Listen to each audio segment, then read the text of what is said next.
The sound of splintering wood made my heart stop. I rushed outside to find my grandmother's prized rosebush crushed beneath an enormous bouncy castle, its decades-old branches scattered like broken promises across the lawn.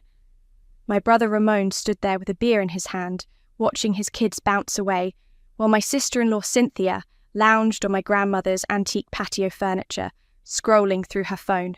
"Oh, hey, Belle," Ramon called out casually. "The kids needed something fun for the weekend. Hope you don't mind." I'm Isabel, and 3 months ago, I inherited this cottage from my grandmother. The same grandmother who spent 30 years cultivating that rose garden, who taught me the names of every bloom, who trusted me to preserve her legacy. Now, I was watching it be destroyed, one careless act at a time. "Ramon, we talked about this," I said, trying to keep my voice steady. The garden was off limits. Cynthia looked up from her phone. "It's just some old flowers. This place needs modernizing anyway. You should be thankful we're helping update it." I bit my tongue, remembering the conversation that led us here. Ramon had shown up at my door 6 weeks ago, eyes red from crying. Cynthia and their 2 kids waiting in the car. They'd lost their house, something about bad investments and missed payments. He'd promised it would just be for a few months while they got back on their feet. "We're family," he'd said. "What else is family for?"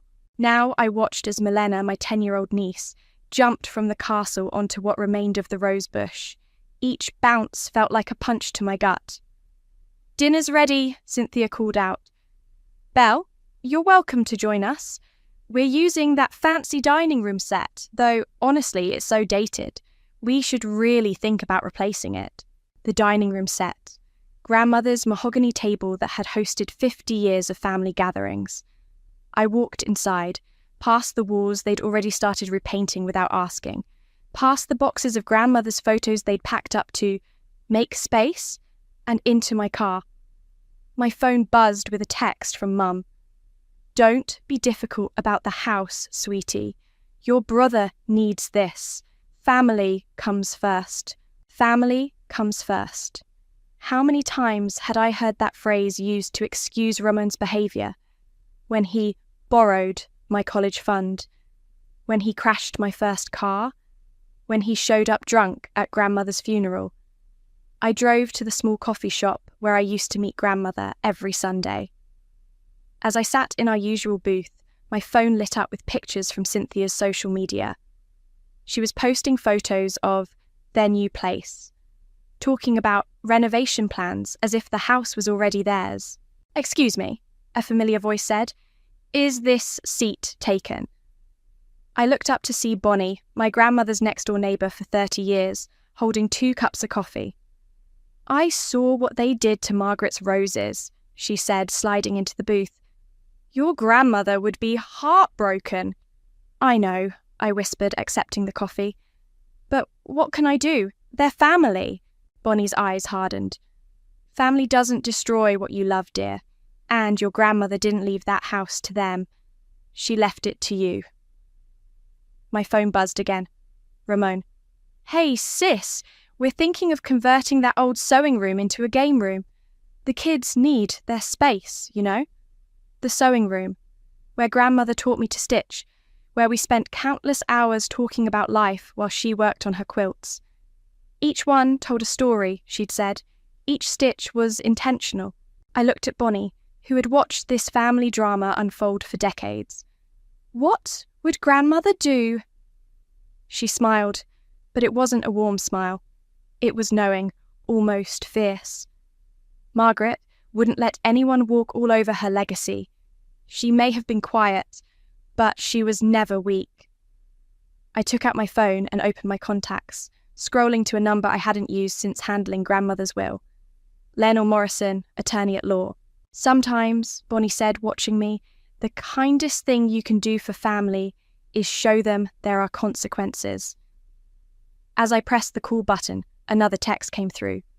Cynthia had posted a new photo. My grandmother's antique vase, now painted hot pink, with the caption, "Making this place our own." New beginnings. "Hello, Lionel," I said when he answered. "We need to talk. It's about the cottage." I could hear the bouncy castle's motor humming in the distance, still crushing what remained of grandmother's roses.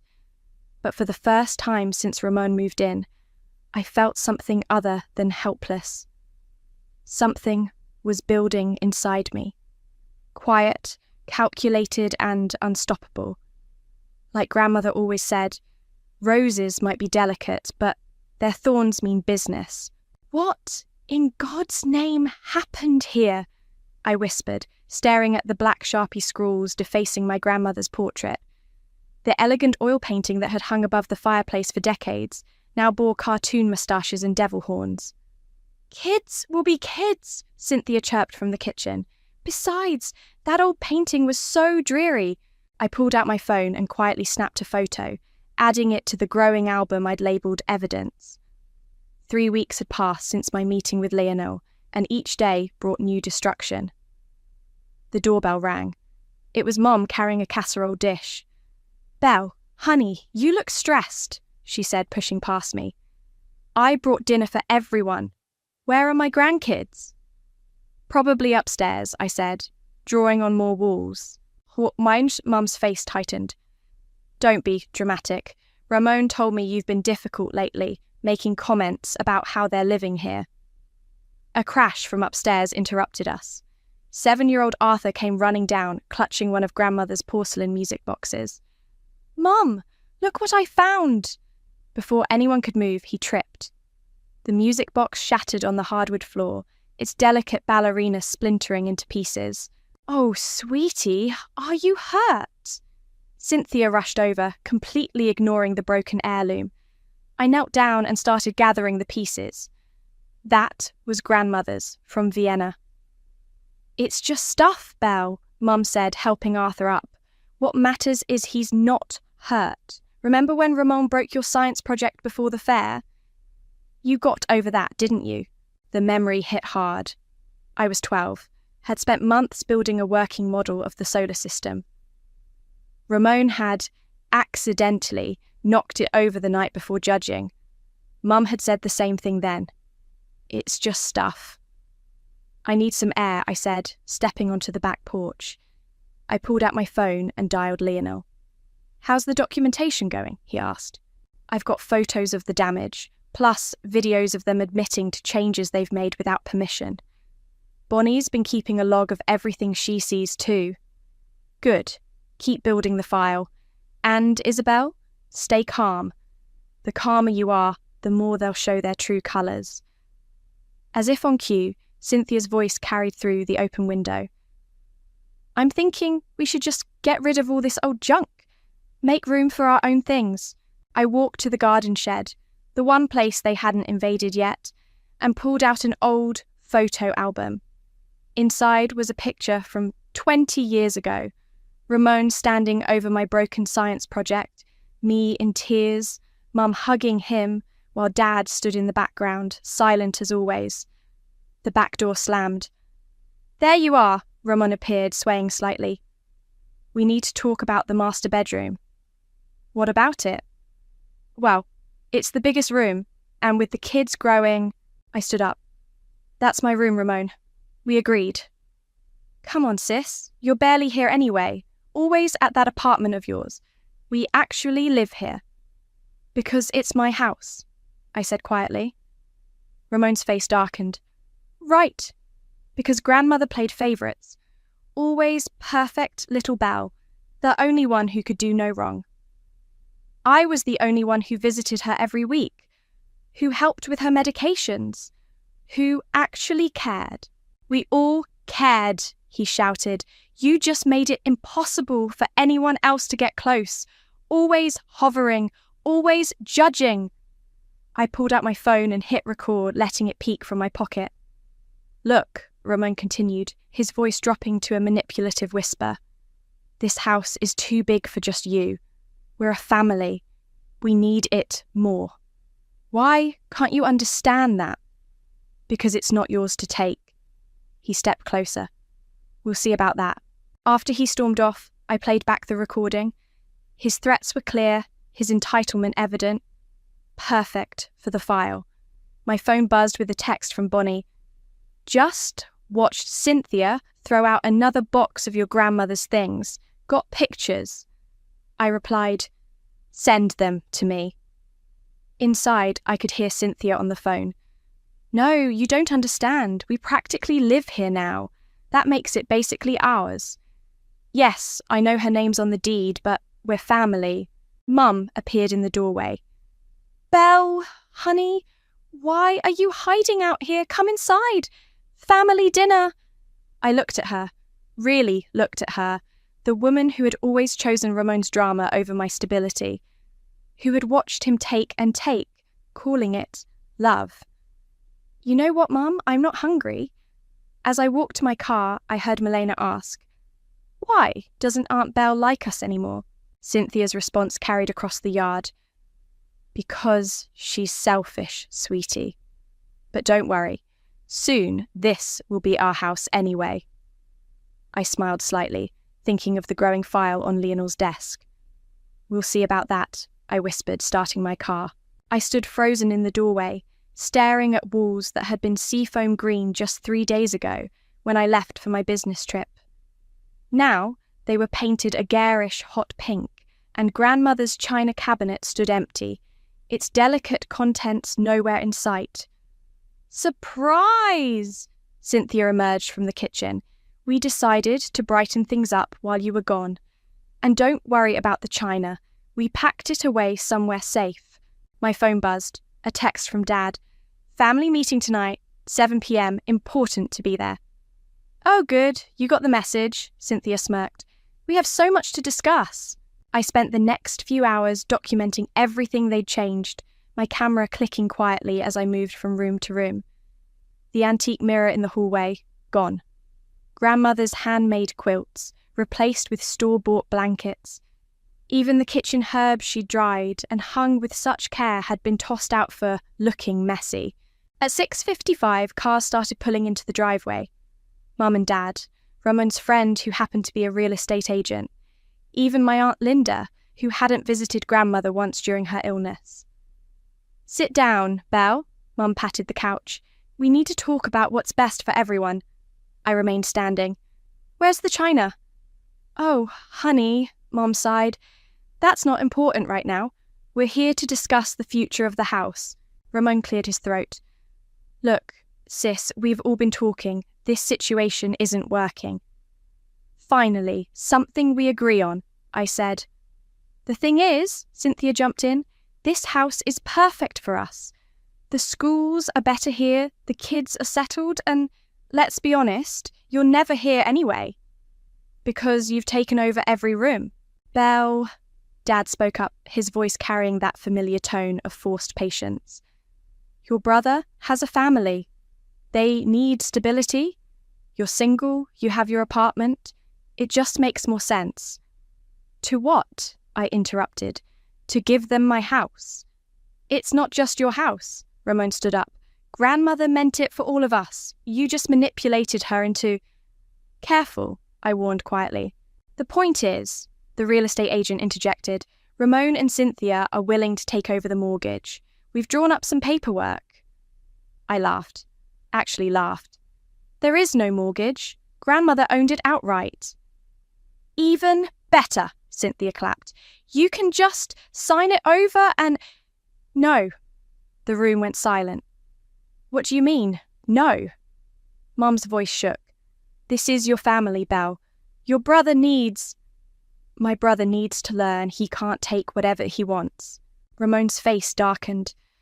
You always were emotionally broken, never understood what family means. Family? I pulled out my phone, scrolling through photos.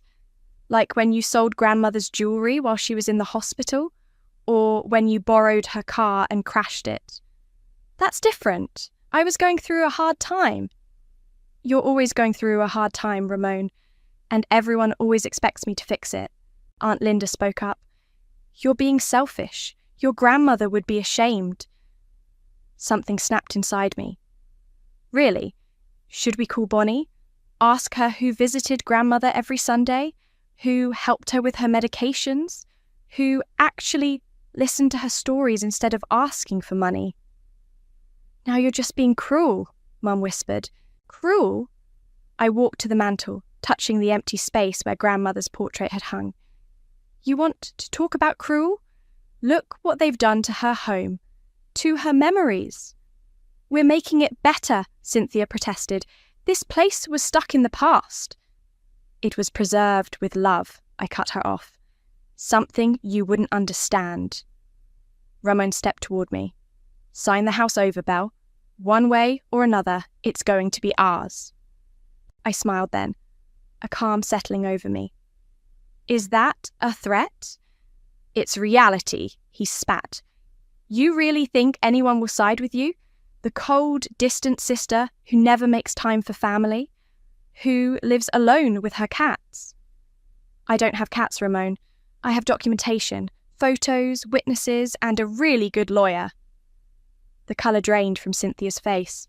"Now," I continued, "I'm going to my room. When I come down tomorrow, I expect to hear where my grandmother's china is. After that, we can discuss how long you need to find a new place." "You wouldn't dare!" Mum gasped. "We're family!" I paused at the stairs. "Yes, we are, and it's time this family learned about consequences." As I climbed the steps, I heard Ramon's angry voice. "She's bluffing! She won't really—" I pulled out my phone and sent a quick text to Lionel. "Initiate Phase 1. His response came immediately. "Papers ready. They won't know what hit them." From downstairs, I could hear them plotting, strategizing, certain of their victory. They had no idea what was coming. Sometimes, the quietest person in the room is the one you should fear the most. "The property inspection is scheduled for tomorrow at 9 a.m, Lionel said, spreading documents across his desk. "Given what Bonnie's documented, it should be interesting," I nodded, watching him sort through photographs. "They still won't tell me where Grandmother's china is." "That's theft," he stated flatly. "We'll add it to the list." A knock at the office door interrupted us. Bonnie entered, clutching a manila envelope. "You need to see these," she said, pulling out more photos. "Caught Cynthia throwing furniture into a dumpster yesterday. Antique pieces. And look what the kids did to Margaret's portrait." The images showed Cynthia and Ramon hauling Grandmother's Victorian chairs to the curb, laughing as they tossed them in. Another showed the defaced portrait, now propped against the garbage bins. "I rescued it," Bonnie added. "It's at my house." My phone buzzed, a Facebook notification. Cynthia had tagged me in a post. "Dealing with toxic family members is so hard," she'd written. "Some people are just mentally unstable. Prayers needed." The comments flooded in. "Stay strong. Family should come first. Some people are just selfish." Lionel glanced at my phone. "Perfect. Keep screenshots of everything. Their social media campaign will backfire spectacularly." "They're trying to paint me as the villain," I said. "Let them," he replied. "The quieter you stay, the louder they'll get, and the louder they get." "The more evidence we have," I finished. Another knock. Lionel's assistant entered with a stack of papers. "The property assessor's preliminary report just came in. You'll want to see this." I scanned the document, my eyes widening. Water damage from unreported leaks, structural issues from unauthorized renovations, mold in the walls where they tried to install a new shower without permits. "They're destroying the house," I whispered. "They're destroying their case," Lionel corrected. "Each violation strengthens our position." My phone buzzed again. "Mum, why are there inspectors at the house? Ramon is furious. What are you doing to your family?" Before I could respond, another text came through. This one from Milena. "Aunt Belle, why is Mommy throwing away all the pretty things?" I showed Lionel the message. "The kids are innocent in this," I said. "Yes, but their parents aren't. Speaking of which, he turned his laptop around, showing me Ramon's browser history. Your brother left his Facebook logged in at the library where I get coffee. Look what he's been researching. The screen showed articles. How to contest a will. Suing siblings over inheritance. Proving mental incompetence in property disputes. They're planning to claim grandmother wasn't competent when she left me the house, I realised. They can try, Leonor smiled. I have her medical records, witness statements, and the video she made explaining her decision. Would you like to see it? What video? He pressed play. Grandmother's face filled the screen, her eyes clear and determined. I'm leaving the cottage to Belle, she said firmly. Ramon will protest, but he's proven time and again he can't be trusted. Belle is the only one who truly loves this place, who understands its value beyond money. And she's stronger than anyone knows. I wiped my eyes as the video ended. She knew this would happen, I said. She knew Ramon, Bonnie corrected. We all did. That's why she made sure everything was legally airtight. My phone lit up with notifications. Cynthia was live streaming from the house, giving a tour of all the improvements they'd made. And this awful wallpaper had to go, she was saying, showing the stripped walls of grandmother's bedroom. The old lady had no taste. Keep streaming, I muttered. Keep documenting your own destruction. Leonor gathered the papers into a file. The eviction notice is ready. We can serve it whenever you say. Not yet, I said, watching Cynthia's stream. Let them dig a little deeper. Belle, Bonnie touched my arm. Margaret would be proud of you, not just for fighting back, but for doing it the right way. My phone buzzed one final time. Ramon had accidentally sent me a message meant for Cynthia. Don't worry, babe. Once we get her declared unfit, the house is ours. No judge will side with a lonely spinster over a family with kids. I showed Leonor the message. Now? He asked. No, I replied, saving the screenshot. Let them think they're winning. The bigger they build themselves up, the harder they'll fall, Bonnie finished. Outside Leonor's office window, I could see the courthouse where this would all end. Soon. But not before they revealed every ugly truth about themselves to the world. Sometimes revenge doesn't need to be loud. Sometimes it just needs to be thorough. The inspectors moved through the house like silent ghosts, taking photos and measurements while Ramon and Cynthia hovered anxiously nearby. I stood in the kitchen, pretending to make coffee while recording everything on my phone. Mom, one inspector called out, could you come look at this? In grandmother's pantry, black mould crept up the walls like evil fingers. The inspector pointed to water damage spreading across the ceiling. This is recent, he said, probably from the unauthorized bathroom installation upstairs. The entire structure could be compromised. We were improving the house, Cynthia protested from the doorway. That bathroom needed updating. Without permits? The inspector raised an eyebrow. And who authorized these modifications? Before Cynthia could answer, the front door burst open. Mom and Dad stormed in, faces red with anger. What is the meaning of this? Mum demanded. Why are you having people inspect your brother's home? My home, I corrected quietly. And it's a standard property assessment. Property assessment? Ramon appeared, waving his phone. More like gathering ammunition. I saw your lawyer's car outside his office yesterday. You're following me now? We're protecting our interests, Cynthia snapped. If you think we don't know what you're doing? Building a case against us? The inspector cleared his throat. Ma'am, we need to check the electrical work next. These modifications aren't up to code. Get out! Ramon shouted. All of you, get out! They can't leave, I said. They have a legal right to be here. Dad stepped forward, using his reasonable voice. Belle, honey, this has gone far enough. You're tearing this family apart. No, Dad, the family's doing that all on its own. I'm calling my lawyer. Cynthia pulled out her phone. "This is harassment!" "Actually," I said, "harassment would be more like the social media posts you've been making. The ones calling me mentally unstable." She paled slightly. "Or maybe," I continued, "it's like following me to my lawyer's office, taking photos of my comings and goings." "We have rights," Ramon shouted. "We live here. Without a lease, without paying rent, without permission to modify the property." Mum burst into tears. "Why are you doing this to us? To your own brother?"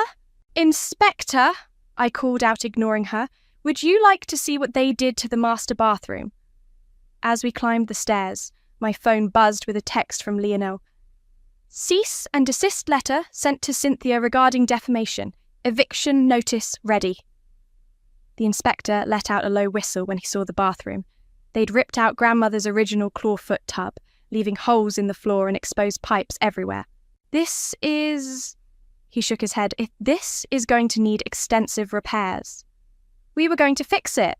Ramon followed us in. "We just needed time." "Like you needed time to return grandmother's china?"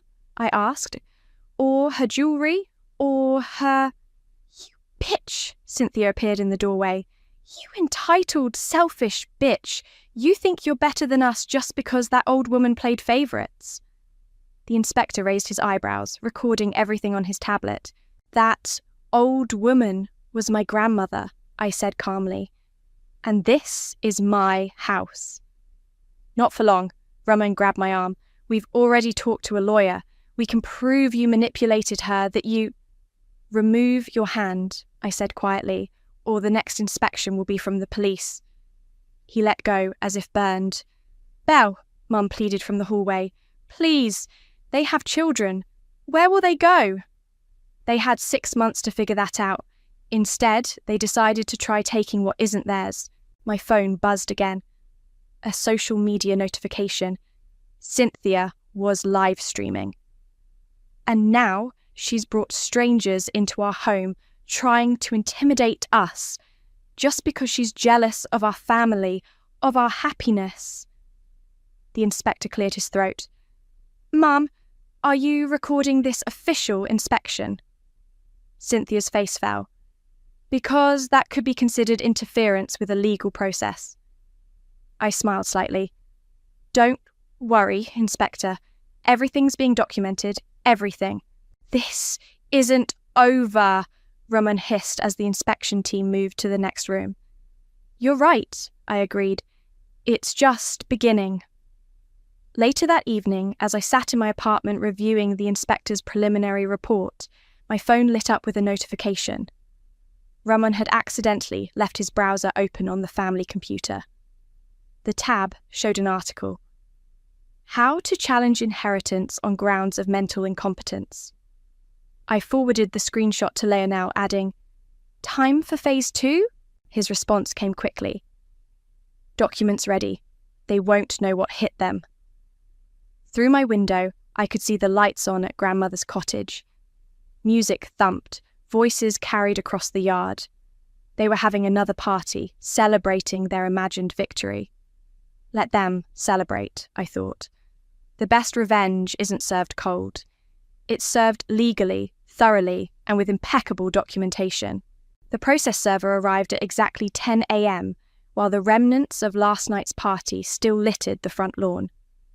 Ramon answered the door in his bathrobe, coffee mug in hand, while Cynthia peered over his shoulder with curlers in her hair.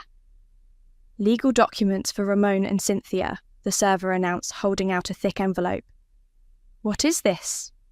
Ramon's voice cracked as he accepted the papers. I stood by my car across the street, watching as Cynthia snatched the envelope and tore it open. Her face went from confused to pale to bright red in seconds. "Eviction notice?" she shrieked. 30 days to vacate. Property damage claims." Ramon grabbed the papers, coffee splashing onto his robe. "This has to be a joke."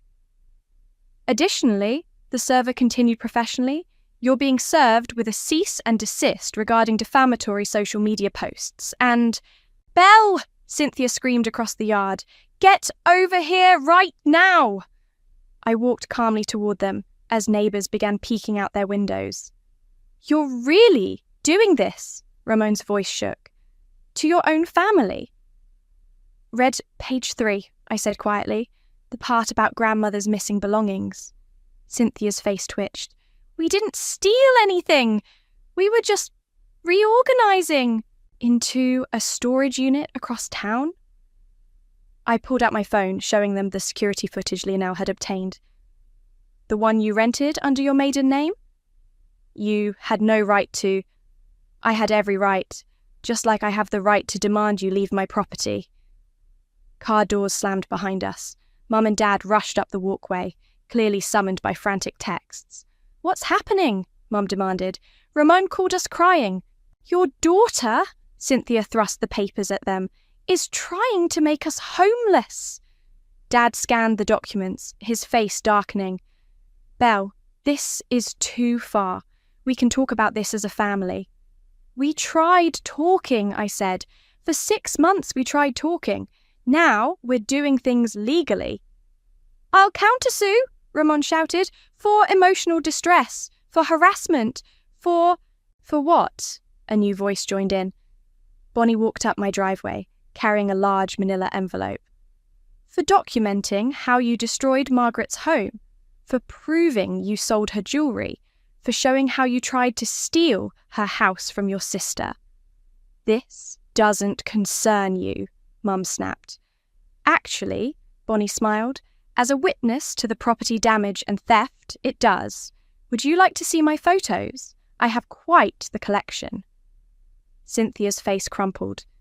"You've been spying on us?" "No," Bonnie replied. "I've been protecting Margaret's legacy, just like she asked me to." "You can't prove anything," Ramon said, but his voice wavered. "The inspection report proves the damage," I said.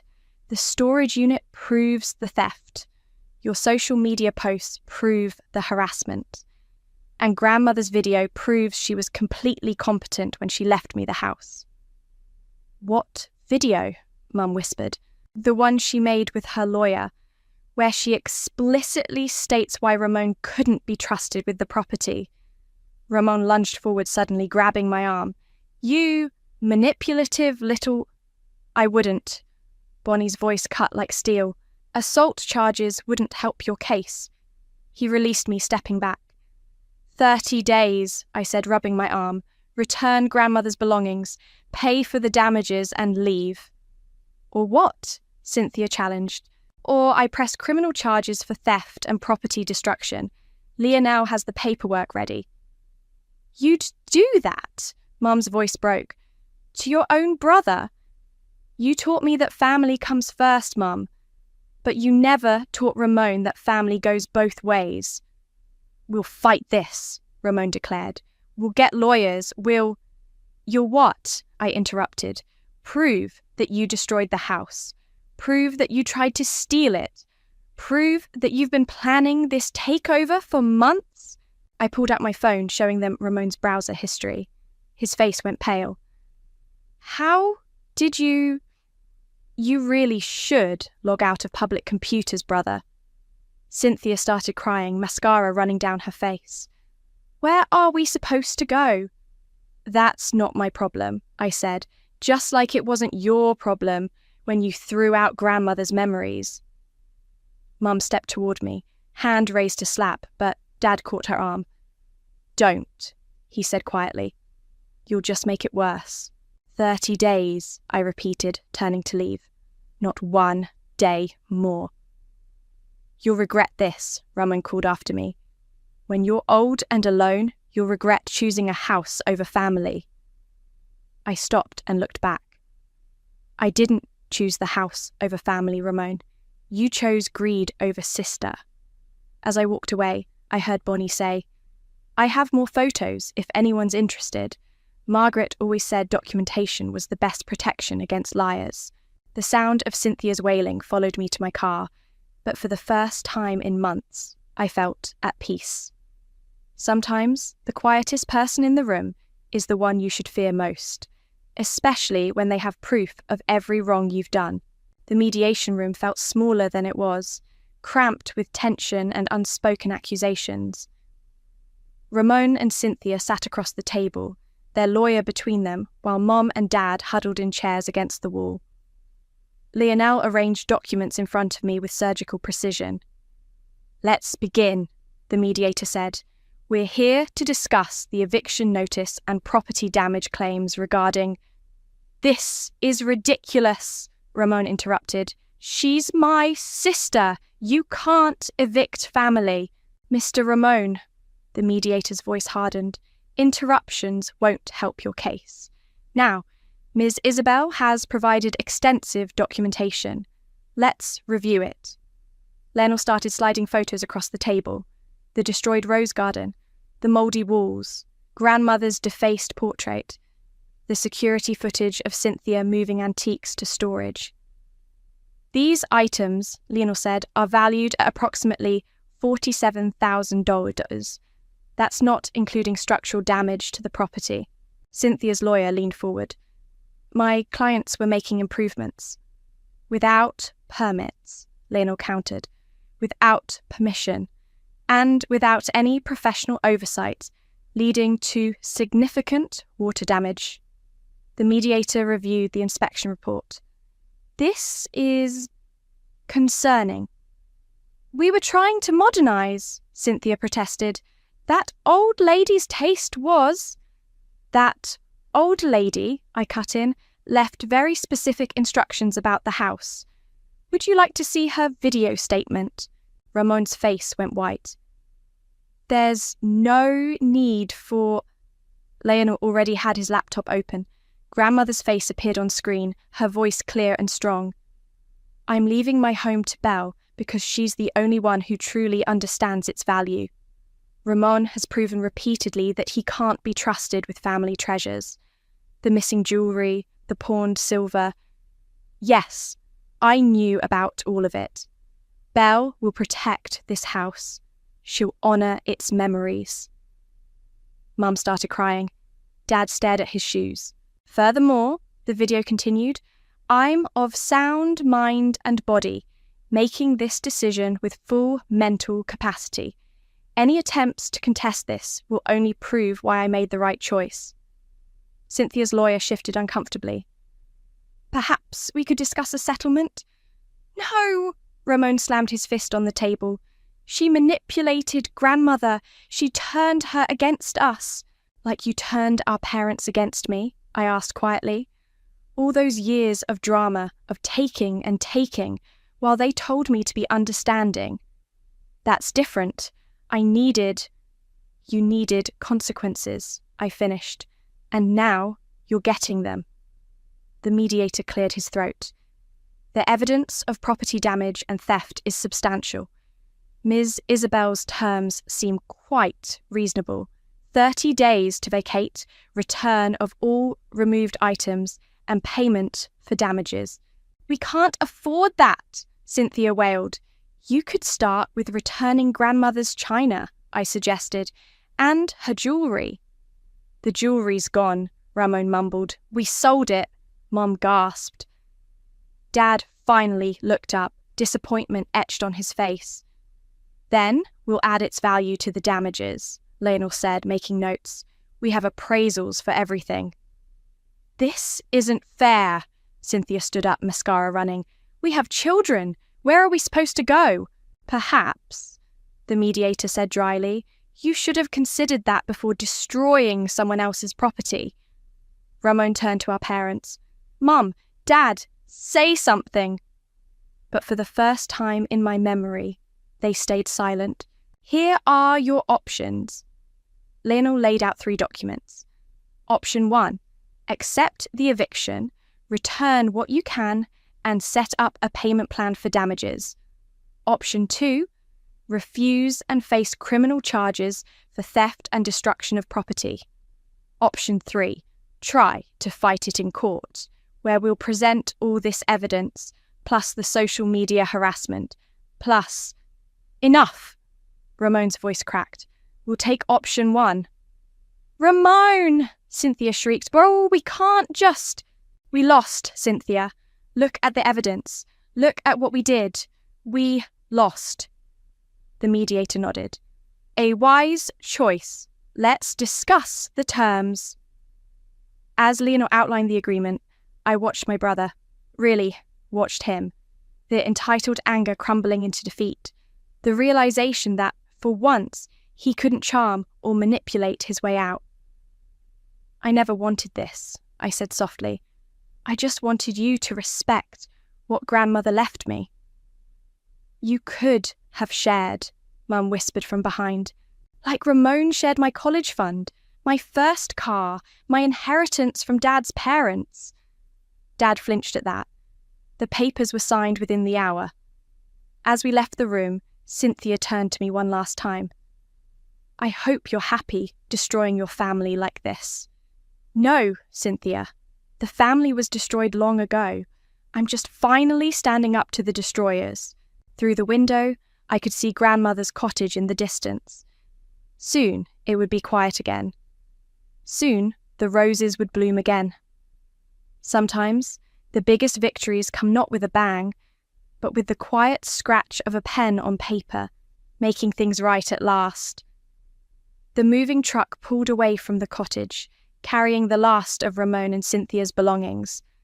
I stood in the garden, planting new rose bushes where grandmother's had once bloomed, while Bonnie worked beside me. They didn't even say goodbye, Bonnie remarked, patting soil around a tender plant.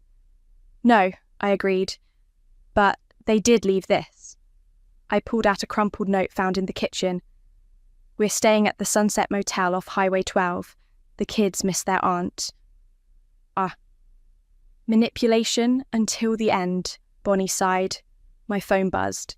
A text from Mum. I found some of Margaret's china in our attic.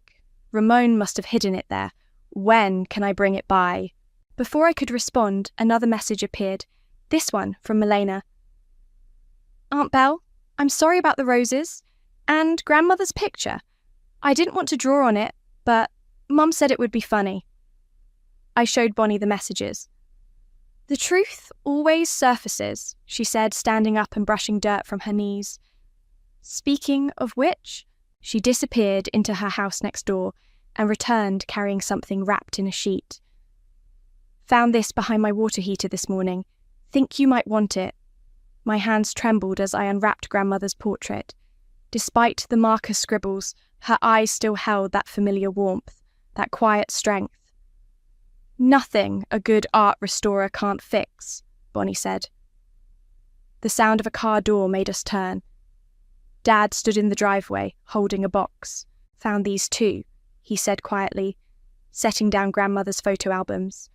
Ramon had them in his storage unit. I paid it off so they wouldn't auction anything. Thanks, Dad. He shifted uncomfortably. Your mother and we enabled him. For years, we enabled him, made excuses, asked you to do the same. Yes, you did. I'm sorry, Belle. We should have been fair, I suggested, taught him consequences, protected me sometimes. He nodded, eyes wet. The garden could use another pair of hands, I said, holding out a trowel. If you want to start making things right. Dad rolled up his sleeves and knelt in the dirt. As we worked, a small voice called from the sidewalk. Aunt Belle? Arthur stood there clutching something in his hands. His mother's car idled at the curb, Cynthia pointedly looking away. I found this in my backpack, he said, holding out grandmother's music box ballerina. The one I broke. I tried to fix it, but I took the poorly glued pieces, feeling their jagged edges. Thank you for bringing it back. Mom says we can't visit anymore. Your mom's angry right now, but someday, when you're older, you can visit if you want to. He nodded solemnly. I liked grandmother's stories about the roses. Me too. Would you like to help plant one before you go? Arthur glanced at the car, then quickly joined us in the garden. Together, we planted the last rose bush, his small hands patting the soil with surprising gentleness. There, I said. Now, You'll always have a rose here? After he left, Dad looked at me. You're better than we were, Belle. You're giving them a chance to make things right, even after everything. I'm giving them a choice, I corrected.